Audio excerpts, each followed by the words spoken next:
오늘은 베드로전서 4장 우리 7절에서 11절까지 말씀을 가지고 종말을 아는 신앙인, 이런 제목으로 함께 우리 하나님 말씀 상고합니다.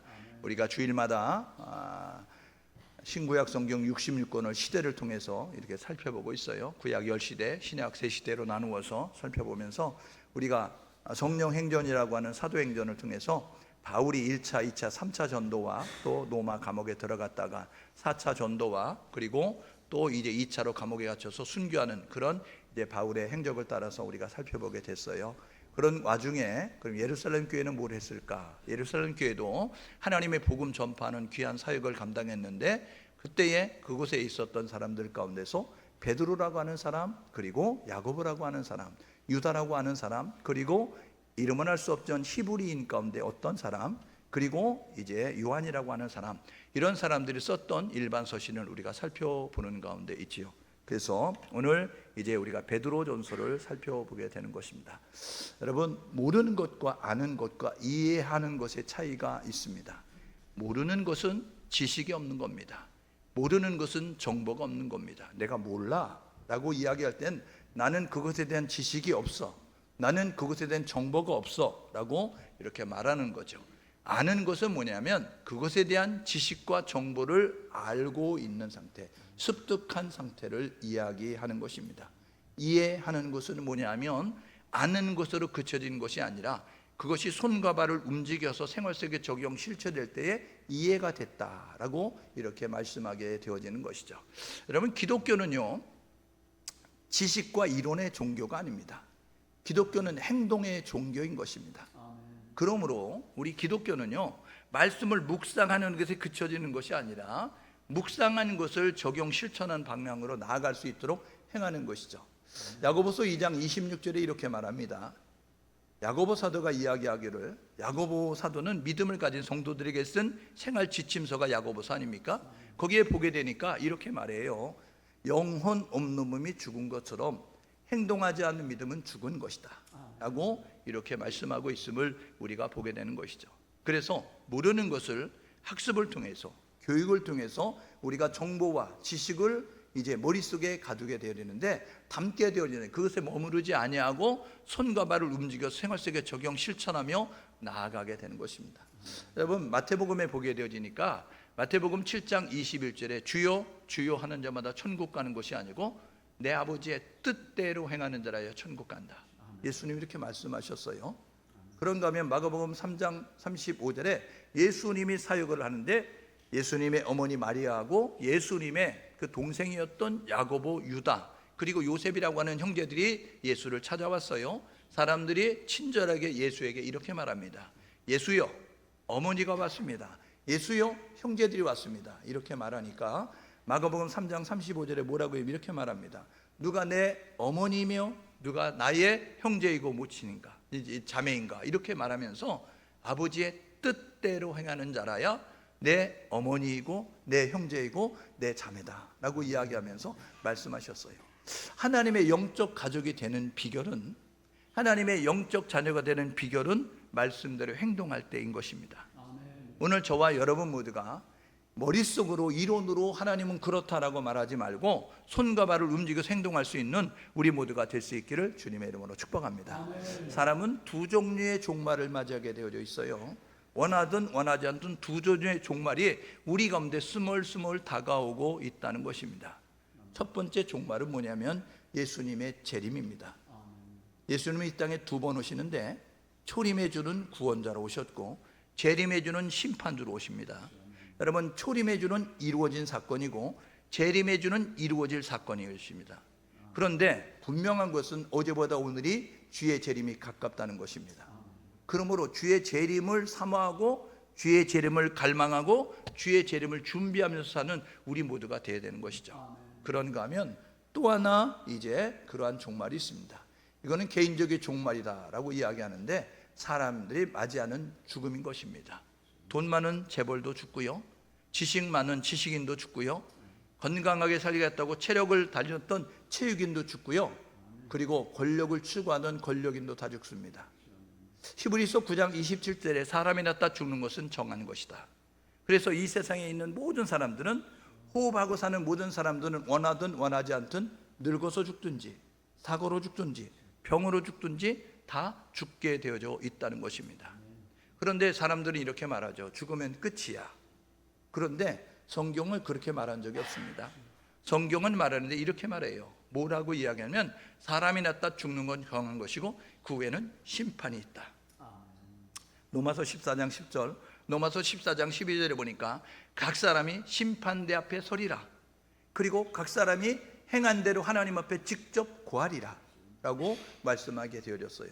그래서 우리가 태어나서 죽을 때까지 한 행동과 한 삶을 가지고 하나님 앞에 판단을 받게 되어진다는 것입니다.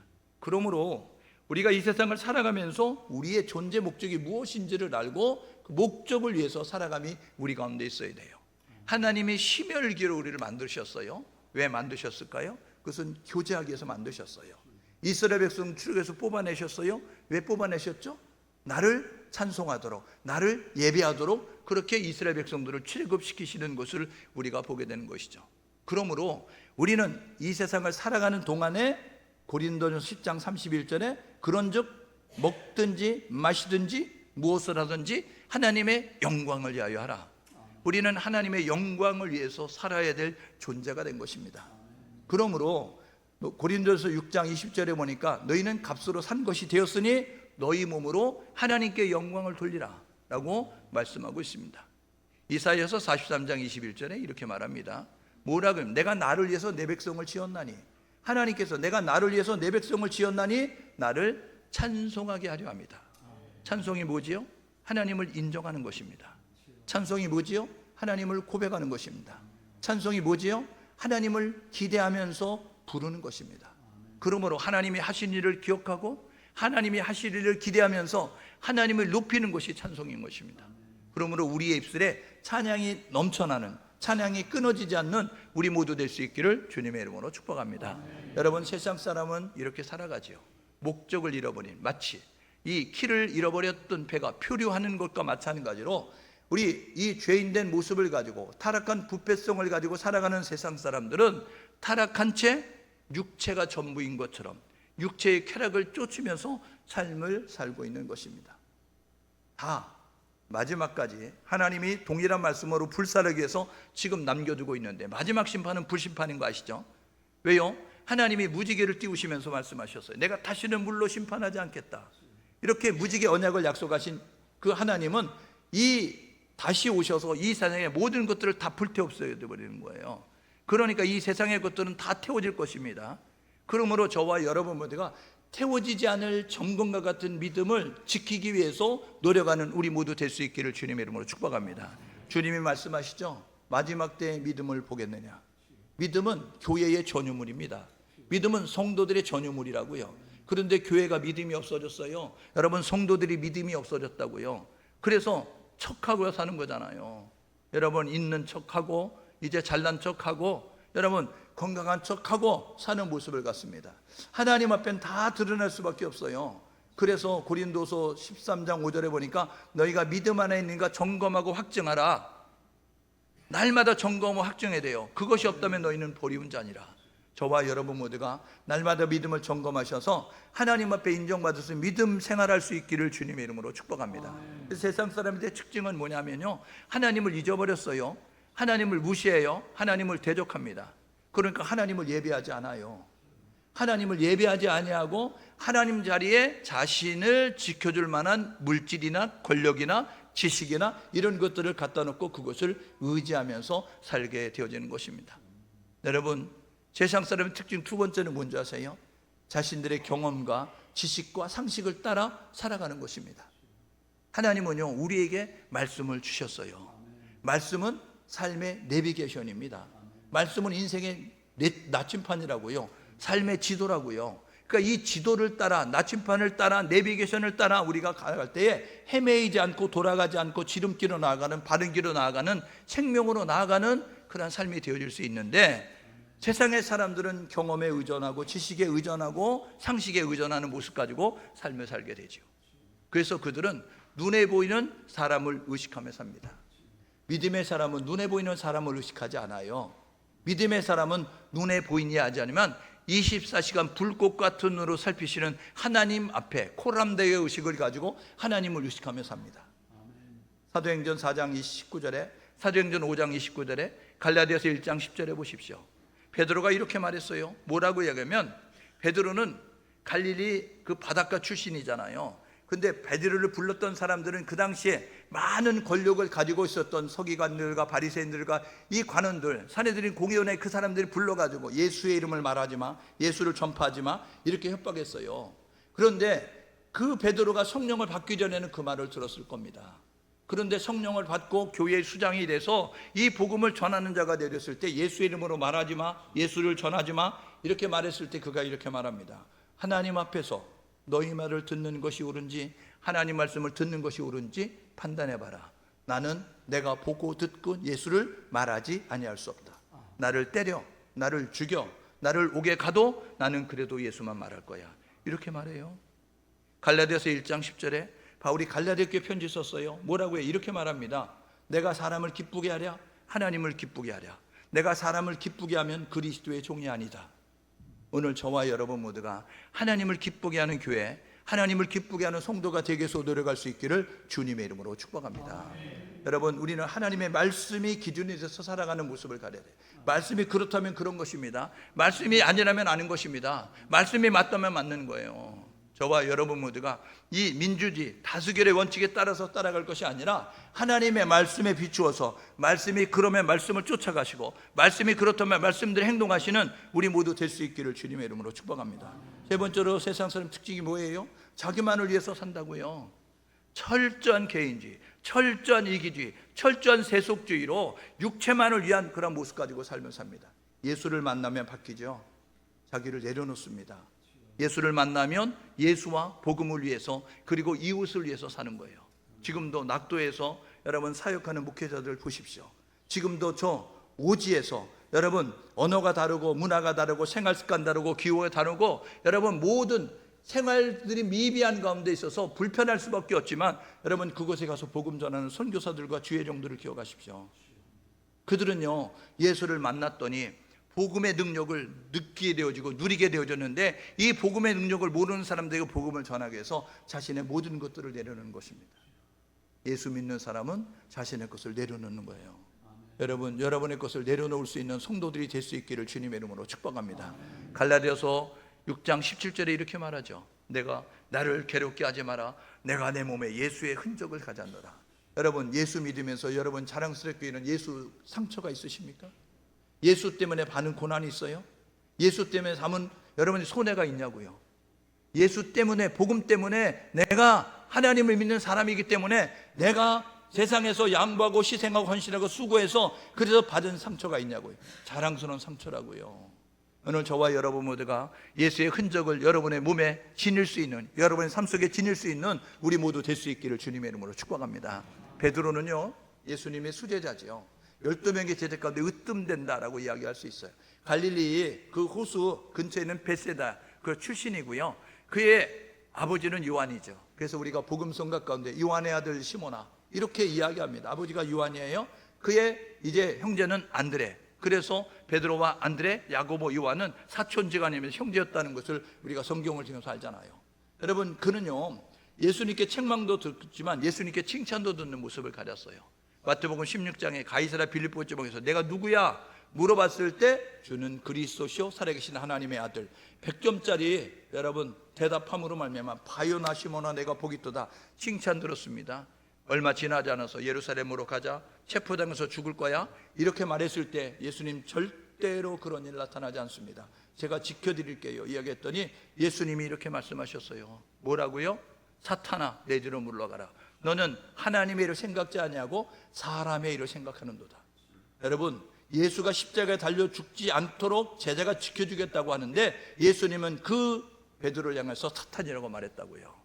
오늘 저와 여러분 모두가 교회를 위한다고, 하나님을 위한다고 하는 그 일들이 기도하지 아니하고 성령의 신 감동을 따라 행하지 않으면 그 일이 사탄의 일이 될 수 있다는 사실을 기억하셔서 저와 여러분 모두가 날마다 신중하게 정신을 차리고 깨어 근신하면서 하나님의 뜻을 쫓아가기 위해서 노력할 수 있는 우리 모두 될 수 있기를 주님의 이름으로 축복합니다.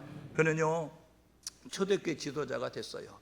3,000명 5천 회개케 하는 놀란 능력도 감당하게 되어졌고요. 그는 이제 순교로 삶을 마감하기까지, 십자가에 거꾸로 올려 죽기까지 복음을 위해서 살아갔던 그 사람이었습니다. 그가 베드로전서, 베드로후서로 기록했어요. 공동서신, 일반서신이라고 하는 것 가운데서 이 베드로가 썼던 베드로전서, 베드로후서는 누구에게 썼느냐? 이 베드로전서는 예수 믿으면서 고난당하는 성도들을 위로하기 위해서 쓴 것이 베드로전서고요.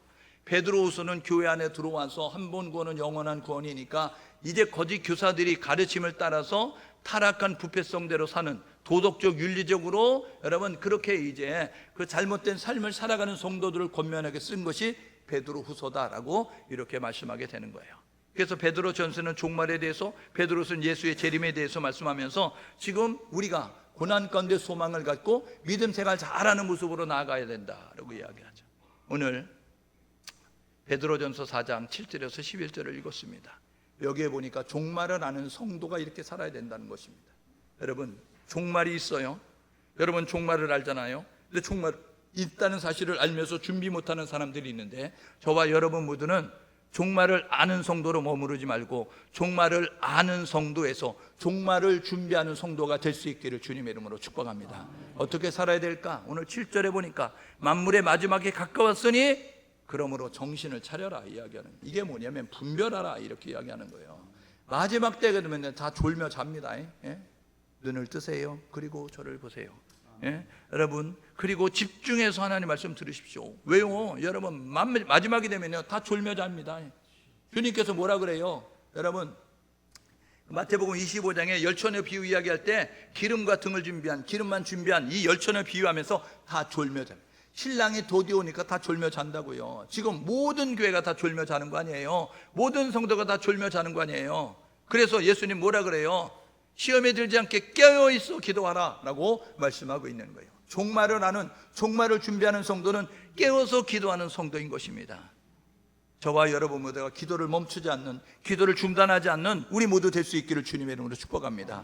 기도는 영혼의 호흡이에요. 여러분 기도는 영혼의 맥박이라고요. 기도는 영혼의 심장입니다. 여러분 사람이 숨을 쉬는가 안 쉬는가, 여러분 죽었는가 안 죽었는가 보면 코에 손을 대보고 콧바람이 나오는가 안 나오는가 보게 되고요. 여러분 맥을 집어가지고 맥이 뛰는가 안 뛰는가 보게 되고요. 심장에 손을 얹어서 귀를 대가지고 이 심장이 뛰고 있는가 안 뛰는가를 보면서 심장이 안 뛴다, 맥박이 안 뛴다, 이 코에 바람이 들락날락하는 것이 들숨날숨이 안 느껴진다, 그러면 죽었다라고 이야기하는 거예요. 요한계시록 3장에 보니까 5번째 나오는 사대교회, 살았다고 하는 실상은 죽은 자와 같은 모습을 갖는, 여러분 지금 한국교회가 빈사 상태 아니에요? 한국교회 성도들이 지금 빈사 상태, 거의 다 지금 죽어져가는 그런 상태에 있어요. 왜요? 기도가 멈추기 때문에 그렇습니다. 기도가 약화되기 때문에 그래요. 기도의 불을 높이 들 수 있는 우리 모두 될 수 있기를 주님의 이름으로 축복합니다. 예수님께서 말씀하셨습니다. 시험에 들지 않게 깨어있어 기도하라. 기도하면 여러분 살아날 수 있어요. 기도하면요 물리칠 수 있습니다. 이런 얘기하면 꼰대 소리 있었잖아요. 라떼는 말이지 이러면서요. 예? 여러분 예전에는요 철야기도가 있었어요. 철야기도. 예? 철야기도를 아시라는 거예요. 심야기도만 있죠. 심야기도도 요즘은 심야기도가 아닌 것 같아요. 밤에 해야 되는데 8시에서 9시에 끝나는 게 무슨 심야기도예요? 예? 그런데도 심야기도라고 이야기해요. 심야는 정말 깊은 밤을 심야라고 하는 거 아니에요? 그런데 예전에는요 10시에 모여가지고 저녁 그 다음날 새벽 4시까지 새벽기도, 이제 저기 철야하고 새벽기도 4시 반에 하고, 그리고 그 다음날 출근하고, 토요일날 아침에 출근하고, 토요일날 요즘에는 출근도 안 하는데 여러분들이 기도 약식으로 하고 그냥 하나님 안녕 이러면서 그냥 끝나면 얼마나 하나님 불편하시겠어요. 아유, 식당 가서 느끼는 게 천주교인들은 이렇게 제대로 긋더라고요. 여러분 그런데 우리 기독교인들은 어떻게 해요? 쑥스러운지 이러고 끝나든지 아니면 이러고 끝나든지 뭐 이러면서 여러분 저와 여러분 모두가 자랑스럽게 계시고 자부심을 느끼면서 기도를 멈추지 않는 우리 모두 될 수 있기를 주님의 이름으로 축복합니다. 여러분 기도가 능력이에요. 기도하면 살아나고요. 기도하면 여러분 세상을 이기고 죄를 이기고 사단을 이길 수 있습니다. 우리 교회가, 우리 성도들이 기도해서 여러분 세상을 바꾸는, 그리고 세상에 영향력을 끼칠 수 있는 교회와 성도가 될 수 있기를 주님의 이름으로 축복합니다. 그래서 오늘 10월 27일 지금 여러분 그 서울에서 열리는 이 운동이 대단히 중요한 운동이라. 이건 교단 교파를 치열해서 이게 진보냐 보수냐, 이게 여러분 진영을 떠나서, 이게 지역을, 여러분 충청도나 전라도나 이 경상도나 이걸 떠나서 우리가 함께 모여서 하는 아주 중요한 운동이라고요. 회개 운동이라고요. 한국교회가 잘못한 것을 회개하는 것이고, 여러분 삼손이 그렇게 이 블레셋에 여러분 지하 감옥에 있으면서 두 눈 뽑혀가지고 하나님 한 번만 이렇게 했던 것처럼, 우리 모두가 한국교회 한 번만 하나님 다시 한번 한국교회 기회를 주셔서 이런 모습으로 기도할 때 하나님이 이 세상에 영향 끼칠 수 있는 교회로, 여러분 나라로, 민족으로 세울 줄 믿습니다. 우리 함께 기도하셔서 하나님의 능력을 덧입어서 주님 오실 날이 가까운 이때에 기도로 하나님의 일을 펼쳐갈 수 있는 우리 교회와 성도가 될 수 있기를 주님의 이름으로 축복합니다. 두 번째로 종말을 아는 성도가 어떤 거죠? 8절 말씀에 보니까요, 사랑을 실천하는, 여러분 행동하는 크리스찬이라고 그랬잖아요. 입술로 하는 것이 아니에요. 여러분 하나님이 우리를 사랑하는 증거가 뭐죠? 로마서 5장 8절에 우리가 아직 죄인 되었을 때에, 우리가 아직 죄인으로 머물렀을 때에 예수 그리스도께서 우리를 위해 십자가에 죽으심으로 하나님께서 우리를 사랑하는 확실한 증거를 보여주셨다. 예수 십자가가 하나님이 우리를 사랑하는 확실한 증거예요. 옆 사람은 서로 격려해 주십시오. 예수 십자가는 하나님의 사랑의 증거입니다. 여러분 예수 십자가가 하나님이 우리를 사랑하는 확실한 증거라고요. 그래서 십자가를 바라볼 때만 하나님 나를 사랑하는구나, 하나님이 나를 사랑하는구나, 하나님 나를 사랑하는구나, 저와 여러분 모두가 느끼며 살 수 있기를 주님의 이름으로 축복합니다. 여러분 사랑은 희생하고 수고하고 여러분 양보하면서 살잖아요. 그래서 자식을 사랑하는 부모의 사랑을 하나님이 우리를 사랑하는 사랑의 정도로 거의 근접해서 설명할 수 있다라고 말씀을 드려요. 친구 간의 우정이나 이성 간의 사랑이나 이런 것들은 하나님의 사랑을 표현할 수 없지만, 그래도 근접하는 것은, 부모가 자식을 사랑하는 것은 그 하나님이 우리를 사랑하는 것으로 비슷하게 설명할 수 있지 않을까. 왜요? 우리 부모들은요, 자식을 위해서 다 해주면서도 미안해 뭘 잘못했는지 미안해. 나 같은 부모를 만나서, 좋은 부모 만났으면 더 잘 됐을 텐데, 이게 부모의 심정이잖아요. 우리 하나님이 우리를 향해서 이렇게 일방적으로 무조건적으로 이렇게 미안해 사랑해 하는 것처럼 우리를 사랑해 주셨다고요. 그래서 하늘을 두루마리 사랑, 바닷물을 먹물 삼아 다 기록해도 기록할 수 없는 어마무시한 하나님의 사랑을 덧입었으니 우리도 사랑을 실천하는 우리 모두 될 수 있기를 주님의 이름으로 축복합니다. 말고 혀로 사랑하지 말고 행함과 진실함으로 하라고요. 요한 1서 4장 20절 21절에 보니까 눈에 보이지 않는 하나님을 사랑한다고 하는 형제들아, 눈에 보이는 형제 사랑하지 않으면 거짓말하는 거잖아. 그러니까 눈에 보이지 않는 하나님을 사랑하는 자들은 눈에 보이는 형제와 이웃을 사랑해서 하나님 사랑을 입증할지니라 라고 말씀하고 있는 거예요. 오늘 저와 여러분 모두가 이제 하나님의 사랑을 덧입었으니까 사랑을 실천하며 사는 우리 모두 될 수 있기를 주님의 이름으로 축복합니다. 희생하십시오, 양보하십시오, 수고하십시오. 그래서 우리가 이 마지막 때를 살아가면서 더 많이 사랑하는 모습 가지고 나아가야 되는 거예요. 허다한 죄를 덮는다라고 이야기하잖아요. 허다한 허물을 덮는 거예요. 사랑은 허다한 허물을 덮는다니까요. 까발리는 게 아니에요. 여러분 지적하는 게 아니에요. 덮어주는 거예요. 감싸주는 거예요. 저와 여러분 모두가 그런 모습 가지고 나아갈 수 있기를 주님의 이름으로 축복합니다. 세 번째로 종말하는 성도가 어떻게 살죠? 9절 보게 되어지니까 서로 대접하는 신앙이라고요. 원망 없이 서로 대접하는 모습 가지고 나아가라 라고 이렇게 이야기합니다. 여러분 세상은요, 하는 거 봐서 나도 어떻게 할 건지 결정해, 이렇게 말들을 하곤 합니다. 그러죠? 너 하는 거 봐서 내가 어떻게 할까를 결정할 거야 이야기하는 거예요. 너가 나에게 해롭게 하면 나도 너를 해롭게 할 거야. 너가 나에게 유익을 주면 나도 너에게 유익을 줄 거야. 이게 세상의 법칙이에요. 그런데 하나님은요, 그렇게 말하지 않았어요. 너가 먼저 하라는 것입니다. 대접을 받고자 하는 데는 먼저 하라고 말씀하셨어요. 산상순 가운데 마태복음 5장 24절에, 마태복음 6장 33절에, 마태복음 7장 5절에 이렇게 말씀합니다. 재물을 가지고, 예물을 가지고 제단 앞에 가다가 형제와 불목한 일이 일어나거든 예물을 제단 앞에 두고 가서 먼저 형제와 사화하라. 이렇게 말씀합니다. 무엇을 먹을까, 무엇을 마실까, 무엇을 입을까, 이방 사람들이 구하는 거 구하지 말고 너희는 먼저 하나님의 나라와 하나님의 의를 구하라.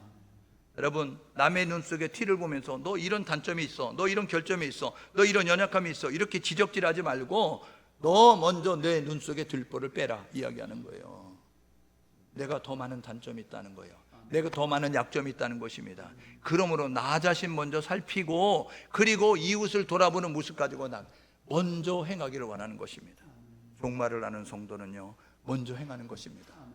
우리가 해야 될 일은 뭐냐면 열심으로 이제 먼저 행동할 수 있는 그런 모습 가지고 그들이 어떻게 하든지 용서하지 않아도 좋아요, 사랑하지 않아도 좋아요, 나에게 섭섭하게 해도 좋아요, 그런 거 상관하지 말고 내가 할 수 있는 위치에서 내가 최선을 다하여서 먼저 하나님의 사랑으로, 먼저 믿음의 사람으로서 행동할 수 있는 우리 모두가 될 수 있기를 주님의 이름으로 축복합니다.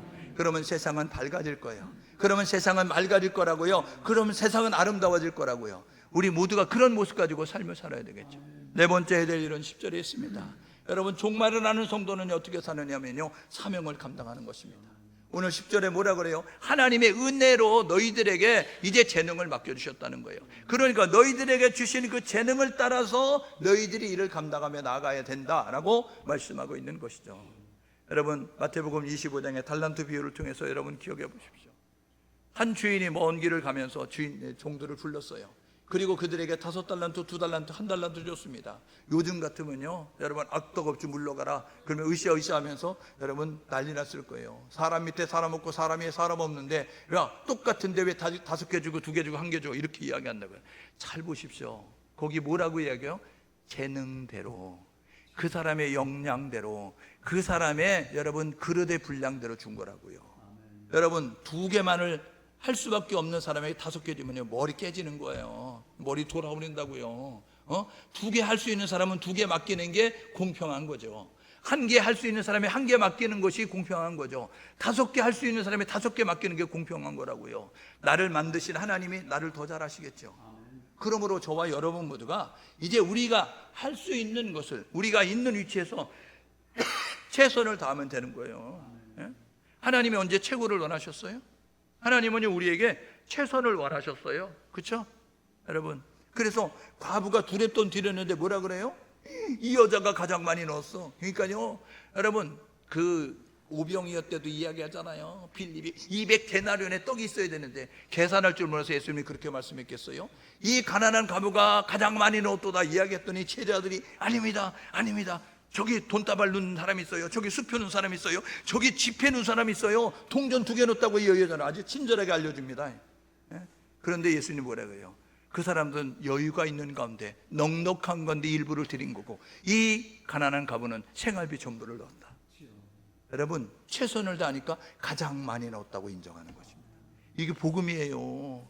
여러분, 복음은요, 우리에게 기쁜 소식이 되는 것은 왜냐하면 우리가 최선을 다하면 우리가 크지는 않아도, 우리가 많지는 않아도 인정을 받을 수 있는 거예요. 우리 청숙교회가 여러분 큰 건물이 없잖아요. 많은 성도가 없잖아요. 많은 재정이 없잖아요. 그래도 소망이 되는 것은 뭐냐면 우리가 할 수 있는 것, 우리의 위치에서 최선을 다하면 하나님이 잘하였도다, 착하고 충성된 영화 인정을 받게 되는 것입니다. 여러분, 최선을 다하는 우리 모두 될 수 있기를 주님의 이름으로 축복합니다. 우리에겐 사명이 있어요. 무슨 사명? 여러분, 땅끝까지 복음 전하는 사명입니다. 이거는 교회가 해야 될 일이고 성도가 해야 될 일이라고요.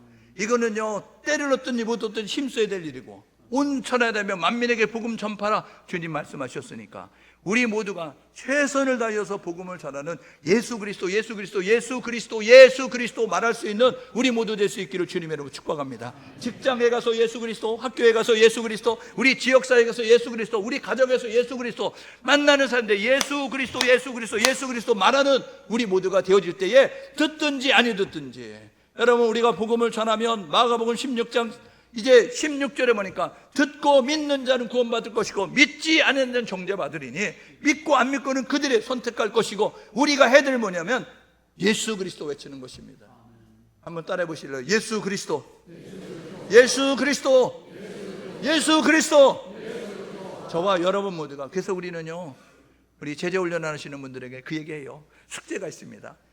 매일같이 복음을 말해야 된다. 그래서 아침에 눈 뜨면 농장 가가지고 저녁까지 한 사람도 만나지 못하고 오는데, 그러면 그 사람들에게 이렇게 말합니다. 나무에게 말해요. 나무에게.